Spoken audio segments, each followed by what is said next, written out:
Tim liputan program Fakta TV One menjadi korban kecelakaan maut di Tol Pemalang dari. Saya yakin betul waktu saya dengar dia ada di belakang ya karena memang dia suka. Dan nggak sampai 3 menit lah itu udah kejadian pada saat itu. Buat saya sendiri mereka tidak tergantikan. Dia harus gantiin gue. Dia tadi yang dipanggil. Fakta itu bukan program. Kami ini keluarga.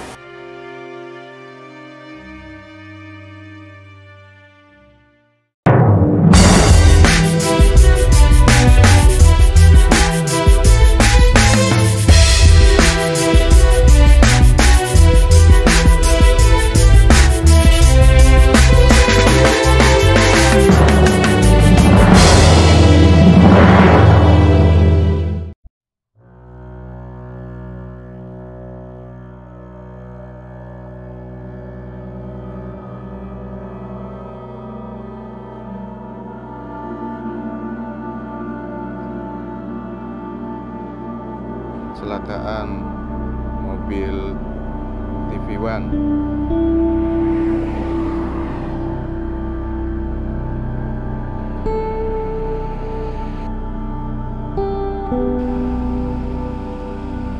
Kamis, jam 06.45 waktu Indonesia Barat, keluarga besar TV One mendapatkan kabar duka yang menggemparkan.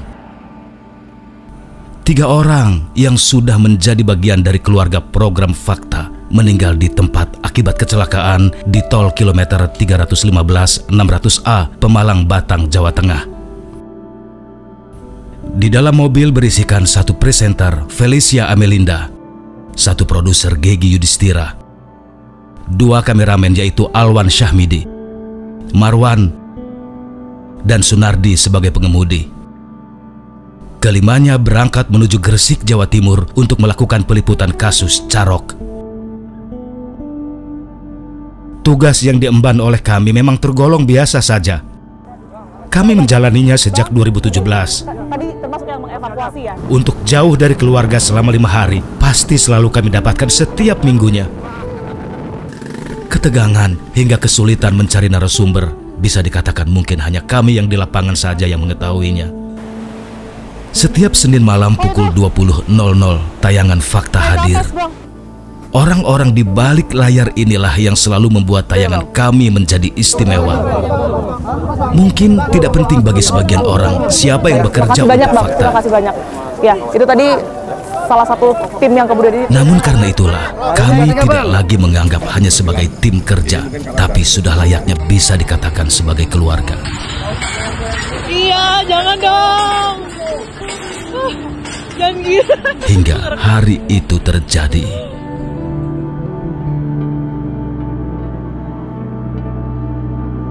Oktober 2023, Feli mengawali karirnya sebagai wartawan di TV One. Bisa dikatakan Feli adalah awak baru di program kami. Perjalanan ini mungkin bukan debut pertama Felicia melakukan peliputan di program Fakta. Sebelumnya Feli pernah juga melakukan peliputan kasus Nia, gadis penjual gorengan di Sumatera Barat. Kala itu Felicia hanya menggantikan kawan satu timnya, Tiara Harahap, untuk sementara waktu. Dilakukan oleh kasus pemerkosaan dan juga pembunuhan.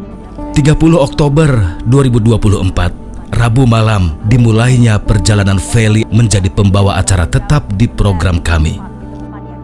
Nah, pada saat kejadian itu, sejujurnya kayaknya aku tuh pingsan ya. Aku agak pingsan sesaat gitu. Karena aku gak mendengar adanya suara dentuman gitu dari belakang. Karena kalau dilihat dari kondisi mobilnya itu parah ya. Jadi mungkin pada saat itu aku sempat pingsan kali ya sejenak gitu. Sampai akhirnya aku tersadarkan gitu. Aku tersadarkan ikut kepala aku tuh ikut kejedot kena bantalan sandaran kursi. Setelah aku lihat ke belakang, itu kondisi di belakang itu ternyata udah separah itu. Baru di situ aku menyadari kalau wah, ya gue kecelakaan gitu. Terus entah handphone aku jatuh kemana gitu, aku udah nggak kepikiran lagi sampai akhirnya aku mau keluar mobil itu nggak bisa karena pintu aku itu udah nempel dengan besi bahu jalan tuh, dan posisi kaca aku itu kebuka setengah pada saat itu. Pada saat itu aku buka mata, aku lihat ke belakang, itu posisinya Bang Gegi itu kan duduk di belakang aku ya. Terus sebelahnya ini Bang Marwan, almarhum Bang Marwan. Dan posisi mereka itu udah terjepit lah. Bahkan aku nggak bisa ngelihat posisi almarhum Bang Alwan di belakang tuh seperti apa gitu. Dan aku masih sempet kayak tepok-tepok pipinya Bang Gegi gitu. Karena memang Bang Gegi pada saat itu posisinya masih ada suara ngorok gitu. Terus aku masih kayak, Bang Gegi bangun bang gitu. Dan almarhum Bang Marwan itu juga posisinya udah maaf terjepit. Aku juga sempet kayak, Bang Marwan bangun bang, dan almarhum nggak ngejawab juga. Jadi di situ aku baru berpikir kayak aku harus keluar minta pertolongan untuk teman-teman aku di belakang gitu. Alwan, Marwan, Gegi dan Pak Sunardi, mungkin Feli baru setahun belakangan ini mengenal mereka. Namun coretan-coretan di media sosialnya, Feli menganggap kesemuanya bukan hanya sekedar rekan kerja. Alwan, Marwan, terlebih Pak Sunardi yang sudah sejak 2017 selalu bersama-sama kami mengawal program ini. 7 bulan tuh gue sama Marwan sama Alwan. Gue bisa bilang kedekatannya mereka dengan keluarga untuk 7 bulan terakhir itu mungkin lebih banyak gue. Marwan mungkin yang dikenal orang sangat tertutup, tapi 4 bulan terakhir dia tuh yang udah berani curhat soal keluarganya. 5 orang sudah termasuk pengemudi adalah bagian kecil dari program kami. Karena pada awal-awal adanya program ini, untuk kru yang berangkat setiap liputan berjumlah 12 orang. Balkis Manisang adalah pembawa acara pertama dan produser di program kami. Yang saya ingat beberapa terakhir karena memang kita kerja sama bareng, waktu itu ada tema COVID ya, waktu kita lagi pandemi sama Bang Marwan, ngobrolnya santai. Saya nggak ngerasa capek walaupun kita harus duduk di tepian kubur para korban dari COVID ya, yang kemudian harus dimakamkan secara massal dan bersama-sama di TPU Pondok Rangon saat itu. Seharian kita di kuburan itu, di makam itu. Dan Bang Marwan sangat antusias untuk mengambil angle-angle yang mungkin kalau orang sudah lelah, sudahlah angle A saja, angle B saja, tapi Bang Marwan tidak. Beda lagi kenangannya sama Mas Alwan ya. Mas Alwan itu saya selalu ngelihatnya dia tuh orangnya keren ya. Jadi kayak, karena mungkin hampir seumuran, ketemu di lebih dekat lagi memang di program Fakta sebenarnya. Karena kalau di harian kan dulu kan pasti berganti-ganti. Begitu di Fakta kita bisa tahu personalnya, kita bisa tahu kebiasaannya. Dan dari awal saya tahu nih, ini orang tuh keren sekali gitu. Keren dari cara kerjanya, dari cara bicaranya, dia punya prinsip sendiri yang kemudian kita juga jadi ikut gitu ya. Gimana dia selalu mempromosikan kopi Aceh, karena dia orang Aceh.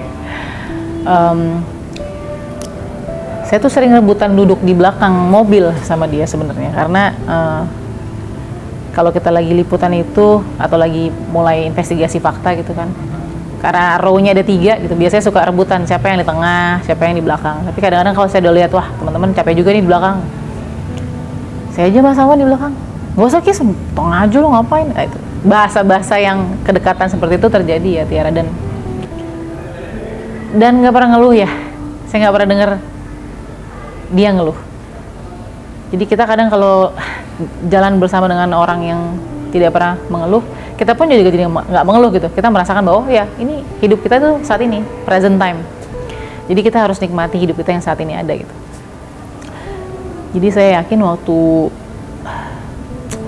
betul waktu saya dengar dia ada di belakang ya, karena memang dia suka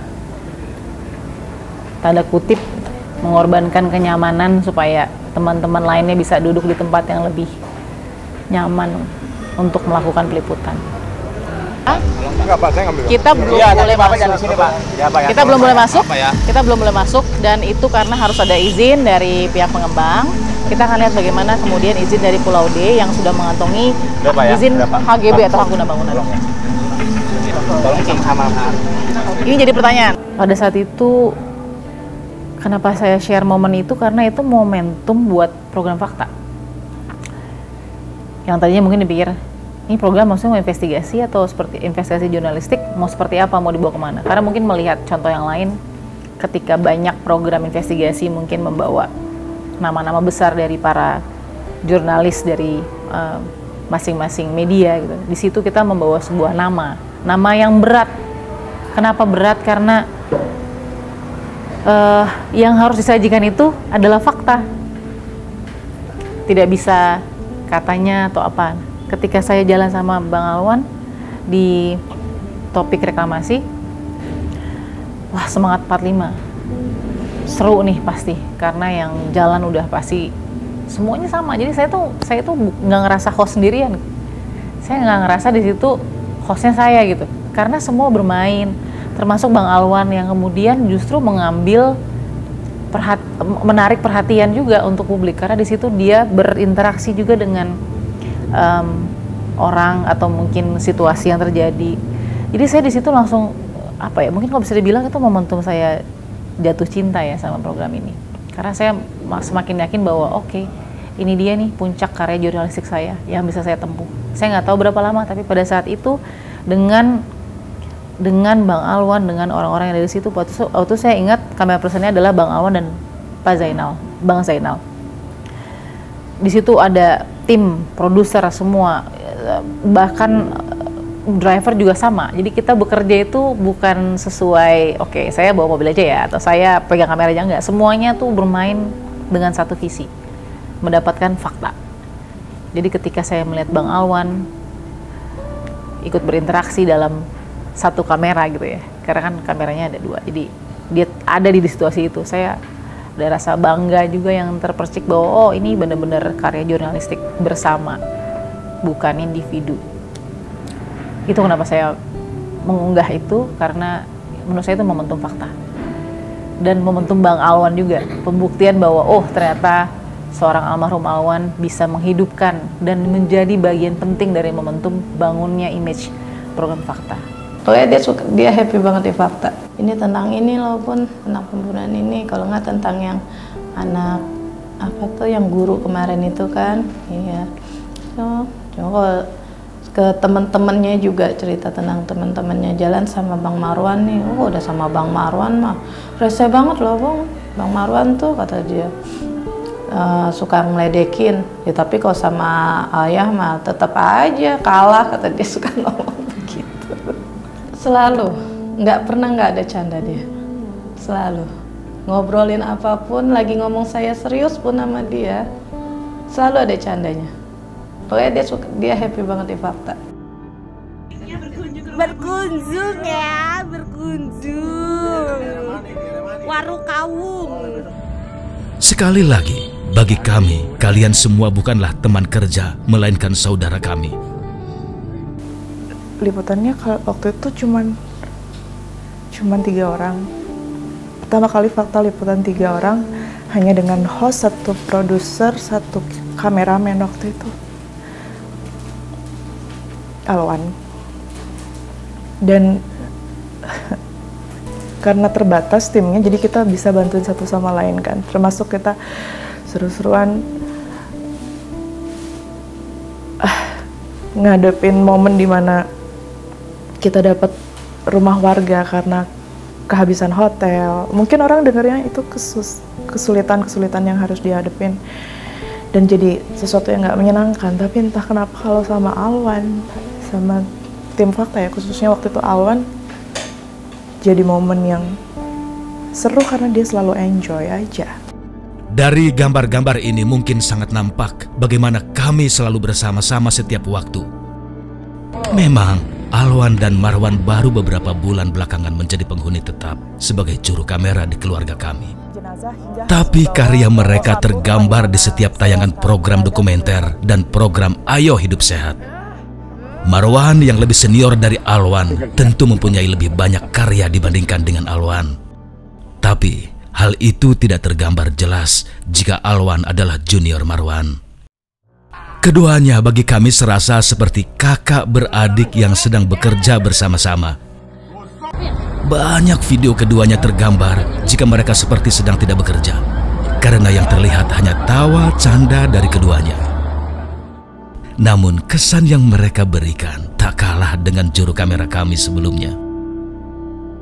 Dia adalah Budi Satrio, Arfian Syah, dan Zainal yang sesekali masih suka memberikan karya terbaiknya untuk kami.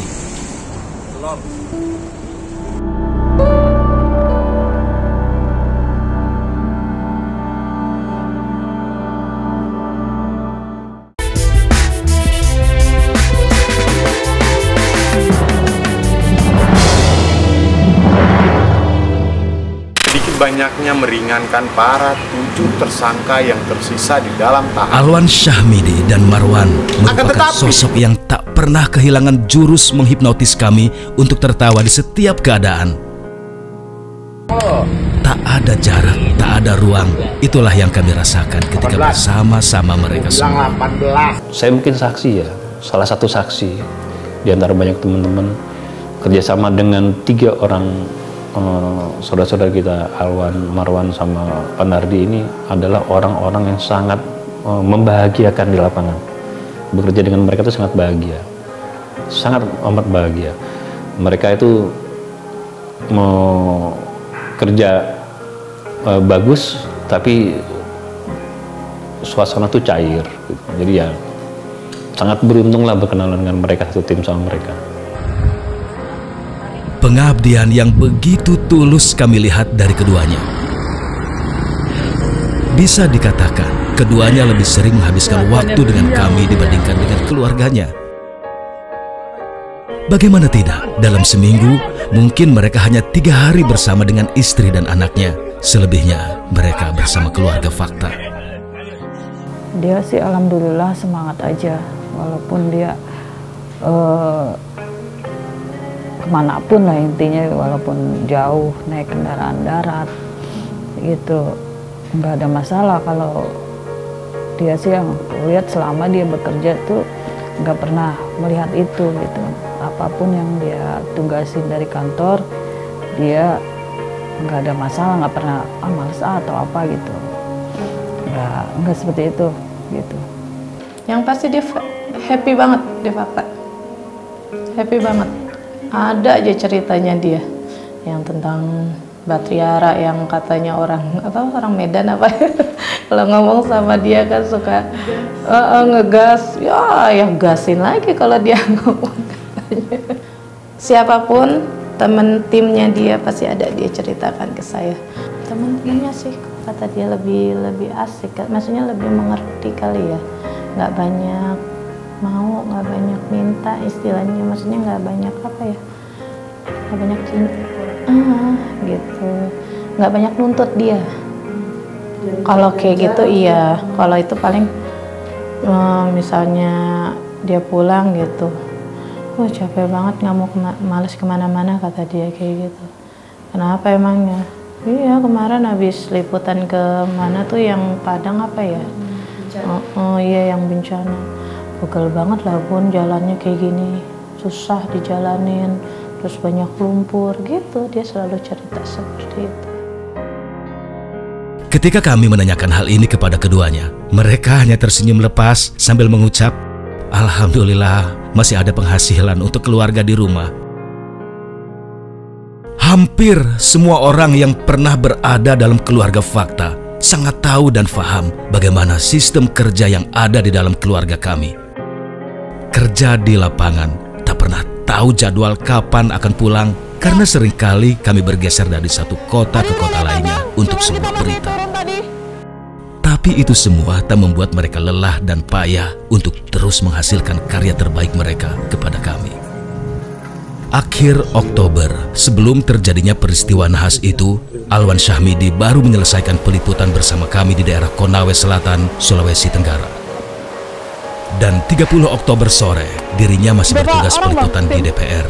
13 orang. Hingga ia tahu malam harinya harus berangkat ke Gresik untuk tugas peliputan program Fakta.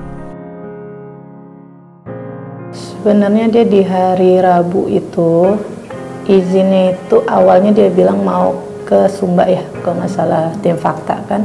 Jam 7 dia ngabarin aku, Bun nggak jadi katanya ke Sumba, jadinya ke Jawa Timur kata dia. Oh, jam berapa? Aku bilang, jam 10 jalan. Udah, nggak ada feeling sama sekali. Nganterin anak, jemput anak. Udah ternyata pas pulang jemput anak gitu, ada kabar begitu.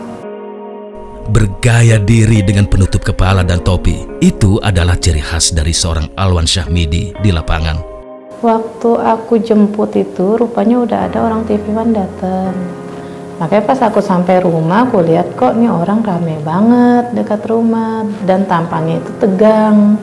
Pas aku mau keluar, didorong sama tetangga, maksudnya diajak masuk. Katanya lu yang kuat ya, kata dia. Yang sabar, kata dia. Kenapa? Aku bilang. Bang Alwan nggak ada, katanya. Bohong, aku bilang kayak gitu. Iya beneran, bohong, orang semalam baru aku anterin. Mobilnya kecelakaan katanya, Bang Alwannya meninggal. Suara kerasnya yang kadang membuat kami terganggu selalu mendominasi. Tapi itulah Alwan Syahmidi yang kami juluki Putra Takengaon. Bagi kami, ini bukan hanya sebuah pekerjaan yang harus dilaksanakan, tapi karena ketulusan dan keikhlasan mereka yang diberikan kepada kami. 13 orang. Siap-siap. Oleh pihak kepolisian. Semangat juang itu pun nampak dari seorang Felicia Amelinda. Meski tergolong baru, namun malam itu dirinya tetap semangat untuk berangkat meski baru saja pulang tugas peliputan yang lain. Marwan, wajahnya mungkin mirip dengan Sintayong, pelatih sepak bola nasional Indonesia. Marwan mungkin orang yang tercatat dalam kamus keluarga kami sangat jauh dari kata suka marah. Kemeja bercor kotak tak pernah luput dari badannya.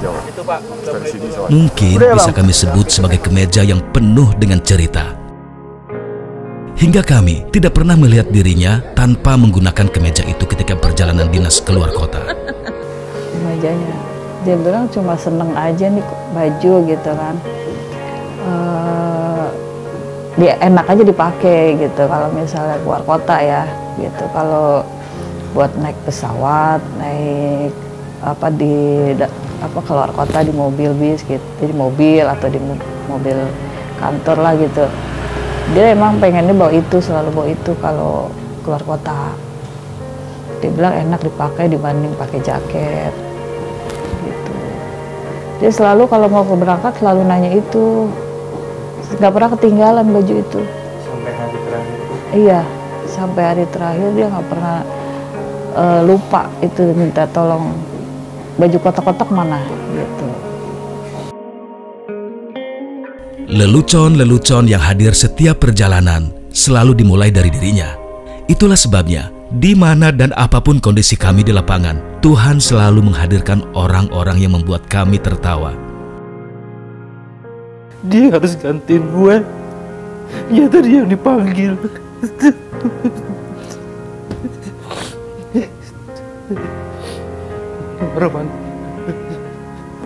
Marwan orangnya santai.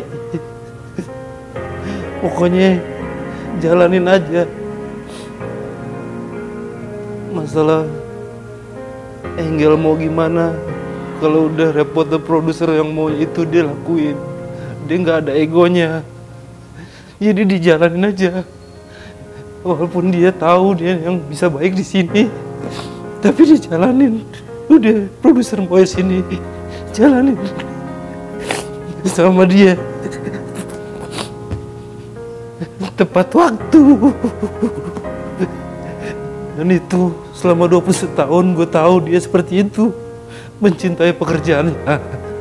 Dia sangat mencintai pekerjaannya dan disiplin, dan dia nggak mau teman-temannya nunggu. Lebih baik dia yang datang duluan. Gue selalu dia duluan yang bersiapkan alatnya. Kenapa Marwan harus gantiin gue? Bang Chen lah ya. Kita panggilnya Bang Chen karena dia mirip Jackie Chan. Dia mirip Shin Tae-yong. Bang Chen ini sabar luar biasa. Dia benar-benar orang yang nggak pernah, ayo cepet, nggak ditungguin hostnya sampai ready. Ketika kamu ready, ayo oke, main. Misalnya ada salah, you don't need to worry, kayak kita bisa ulang. Kita akhirnya enjoy gitu kerja sama dia.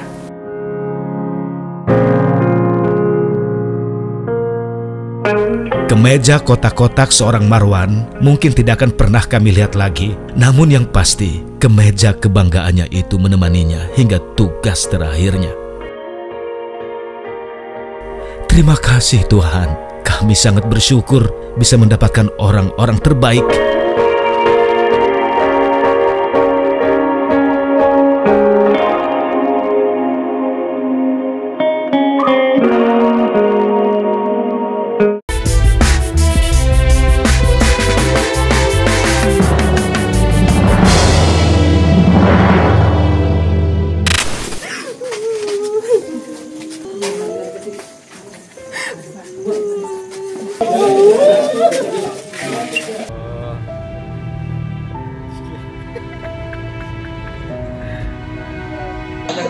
Saya terima kegilaan lo. Tenang, humoris, dan juga membantu, karakter inilah yang mungkin sering terlihat di sosok seorang Sunardi.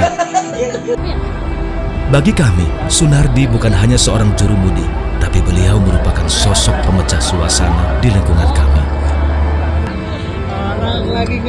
Robert, Leonardi, adalah panggilan lain dari Sunardi ketika kami sedang melakukan perjalanan panjang untuk bekerja. Tak terbayang ketika kami harus berangkat tanpa dirinya.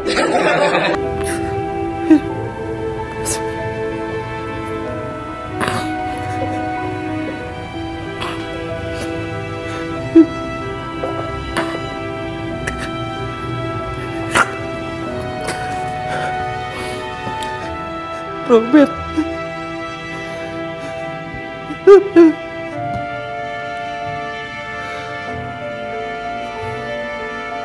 bercandaan sama gue nggak pernah habis. Gue kalau searching sama dia, gue paling bercandain dia. Pokoknya gue kalau ketemu dia nggak ada gue pasti gue cengin dia dan dia bercanda. Dia terima selalu setiakan gue. Robert, makasih banyak Bet, minuman lo gue selalu gue minum. Lu suruh minum gue, terserah lo, terserah lo Yan, lo makan apa aja, serah. Bet, terima kasih lo Bet. Katanya temennya udah yang ngomong, wah nih Sunardi dikontrak mati nih sama tim Fakta, begitu-begitu. Iya, seneng kayak apa ya, kayak bangga gitulah. Jadi tim Fakta itu ditunjuk sebagai tim Fakta itu jadi seneng dia tuh. Tiap ada jalan keluar kota tuh sebenarnya excited banget dia, seneng banget. Cuman karena kemarin keadaannya kurang sehat mungkin jadinya dia agak gimana ya, agak nolak gitu. Kosong dan tak ada lelucon. Mungkin hal ini yang akan kami rasakan sepanjang perjalanan. Pak Nardi. Pak Nardi itu salah satu orang berjasa banget dalam hidup gue. Gue gak bisa ungkapin di sini. Tapi kalau nggak ada dia mungkin gue gak akan jadi sekarang. Itu sudah bisa gue pastikan. Tanpa Pak Nardi mungkin selain gue nggak jadi apa-apa dan Fakta tidak akan jadi seperti sekarang. Kehadirannya selama ini di keluarga Fakta, lagi-lagi Sunardi bukan hanya seorang jurumudi, tapi ia sudah sebagai penolong di mana kami berada. Pak Nardi itu orang nggak pernah ngeluh. Sebenarnya kalau kita ngomong nggak pernah ngeluh, orang yang kemarin pergi, almarhum Bang Marwan, Bang Awan, Pak Nardi itu semuanya nggak pernah ngeluh. Tapi kita ngomong spesifik soal Pak Nardi, apapun liputannya, kalau bisa dibilang dia yang paling senior dibanding kita semua. Tapi fisiknya kita nggak tahu apa yang dia rasain sih sebenarnya. Cuman dia selalu menggambarkan bahwa dia baik-baik aja. Mungkin dia nutup rasa capeknya itu dengan bercandaan. Dia nutup rasa nggak enak badannya, kayak yang kemarin kan informasinya dia berangkat dalam keadaan nggak sehat, itu juga dengan bercandaan. Dia selalu meyakinkan timnya bahwa gue baik-baik aja, gue bakal ada buat lo semua, lo tinggal duduk dan gue akan nyetir sampai tujuan. Ikhlas banget orangnya.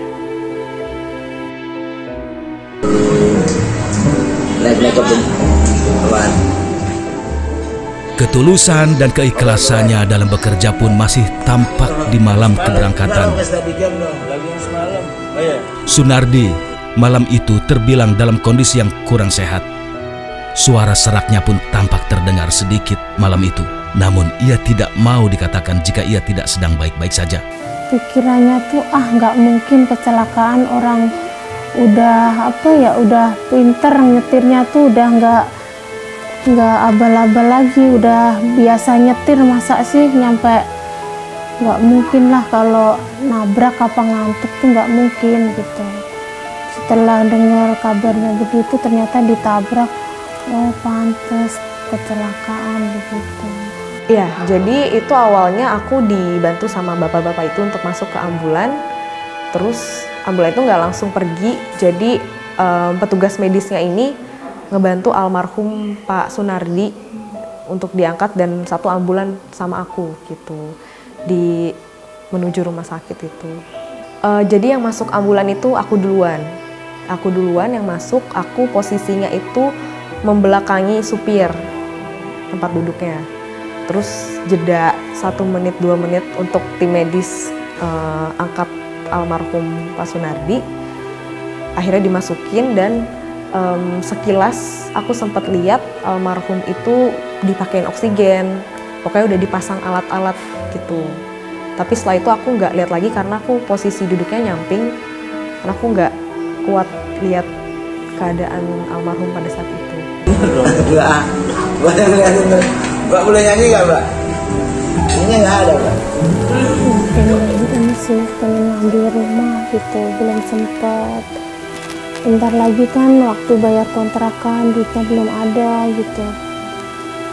Ini rencananya pengen ngambil rumah, belum kelaksana, udah duluan dia. Dia tuh orangnya energik, semangat, selalu aja. Dia itu apa yang mau dibantu dia bantu gitu loh. Untuk semua orang yang pasti ketemu dia tuh pasti, walaupun dicengin, tapi dia bisa pokoknya ketawa pasti sama dia. Obet, itu Obet.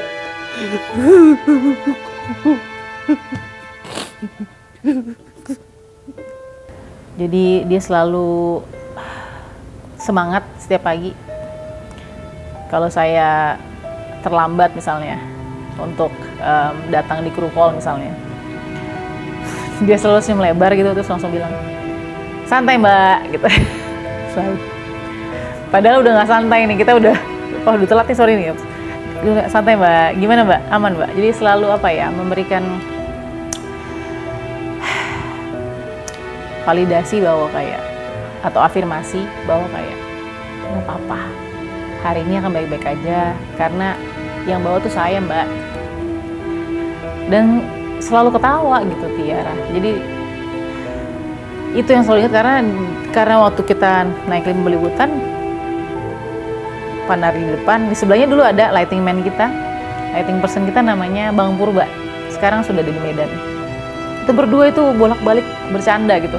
Jadi kita yang sudah liputan nggak tahu berapa hari, berapa belas jam, berapa puluh jam tuh kayak ngerasanya pendek aja gitu waktu. Kayak wah, kok nggak kerasa ya, sehari, seminggu, sebulan, setahun, 2 tahun, sampai 3 tahun gitu ya. Nggak kerasa gitu. Umur tuh nggak kerasa gitu melakukan hal-hal ini di program Fakta, dan terutama dengan almarhum Pak Nardi, almarhum Bang Marwan dan juga Mas Alwan. Pertemanan saya dengan Pak Nardi itu nggak hanya cuma sekedar kita ketemu di kerja bareng di Fakta. Kebetulan Pak Nardi itu salah satu driver kantor yang sering untuk ngebawa teman-teman Fakta Liputan. Bahkan ke Jawa Timur aja itu udah pasti Pak Nardi juga. Jadi artinya pertemanan saya Pak Nardi itu nggak hanya cuma sekedar ketika di Fakta untuk menghantar teman-teman sampai ujung Jawa dengan kendaraan mobil. Suara lirih terdengar dari kejauhan, merasa tak percaya dengan berita yang terjadi Kamis pagi. Tiara Harahap harus kehilangan rekan kerja yang sangat dikasihinya. Waktu itu ingat memang baru mau ke airport dari tugas debat check out hotel. Kita lagi sama-sama di lobi hotel, check out hotel dengan tim lain ya, tim debat bukan Fakta. Terus tiba-tiba satu manajer bilang, udah tahu belum kabarnya Fakta? Ah, apa mas? Kecelakaan. Di mana? Ini di tol, tapi belum tahu kabarnya gimana soalnya infonya ada yang meninggal. Waktu itu belum langsung percaya sih, tapi mereka kuat kok. Sampai ke airport, inget banget waktu itu dapat info nama-nama itu sudah keluar siapa yang meninggal dunia. Lemes rasanya. Baru ketemu rasanya 4 hari sebelumnya. Yang katanya mau nungguin untuk jemput di airport. Liputan harusnya minggu itu kan. Bagi Tiara, ini bukan lagi kehilangan rekan kerja, tapi sudah kehilangan semua saudara yang selama ini selalu mengasihinya. Fakta bukanlah hanya sebuah program talk show investigasi, melainkan sebagai sebuah rumah tetap bagi si anak rantau ini. 2 tahun sebagai pembawa acara kami, namun 7 bulan terakhir merupakan waktu yang hingga saat ini tidak bisa ia lupakan untuk selamanya. Setiap lelucon dari ketiganya, hal itu tidak pernah luput dari bidikan kamera handphonenya. Dari awal gabung di Fakta aja sudah ngasih kebanggaan tersendiri buat saya sih. Kebetulan saya juga suka dengan apa yang dikerjakan di Fakta. Bergabunglah pada akhirnya Bang Marwan dan Bang Alwan yang selanjutnya intens di Fakta. Beberapa proyek kita bilang Vina, Galodo, banyak lah. Mungkin beberapa episode itu pada akhirnya viral dan itu semua dikerjakan sama-sama Bang Alwan, Bang Marwan. Jadi karya terbaik kami. Bangga sih pastinya bisa jadi bagian dari tim mereka, pernah kerja bareng mereka, Bang Alwan, Bang Marwan, Pak Nardi. Kebanggaan pernah menjadi bagian dari kami. Hal itu terus yang selalu ia sebarluaskan kepada semua orang. Buat saya sendiri mereka tidak tergantikan. Baik sebagai kameramen Fakta maupun sebagai rekan kerja. Fakta itu kumpulan orang-orang yang nggak tahu dari mana asalnya. Bisa dibilang gue orang terakhir, karena waktu itu gue masih di program lain. Gue orang terakhir masuk di Fakta. Setiap pergantian orang di Fakta biasa memang. Lagi-lagi gue bilang, Fakta itu bukan program. Kami ini keluarga. Kesedihan kami hingga saat ini, mungkin bagi sebagian orang, sudah seharusnya nggak sedih. Tapi buat kita, buat kami yang ada di Fakta, mungkin berkabungnya kami itu lama.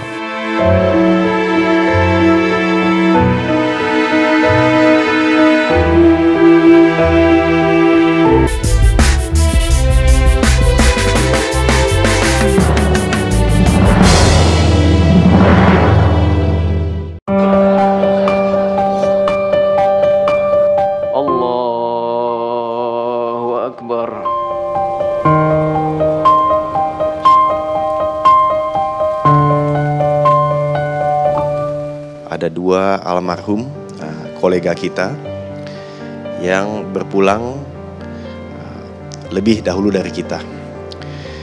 Tentu sebagai kolega, apalagi teman-teman yang selalu bersama setiap harinya, ini sangat memilukan. Dan disinilah kita semua tadi bersaksi bahwa beliau-beliau adalah orang yang baik.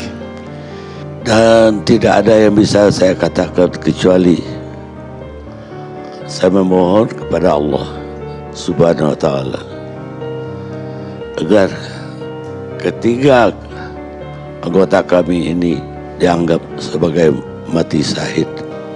Berat bagi saya karena peristiwa itu terjadi di bawah saya.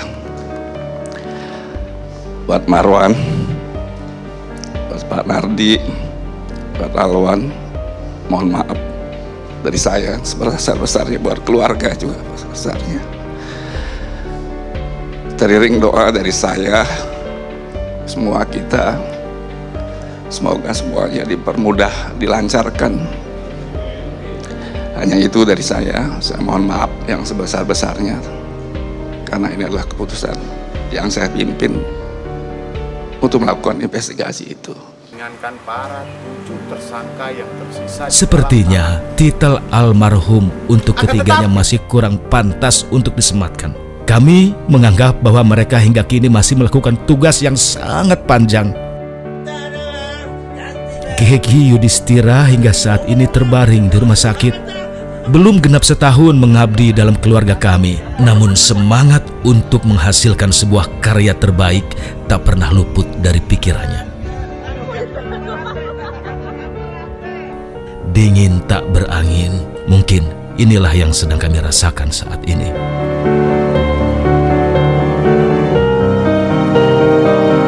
Namun hidup harus tetap berjalan.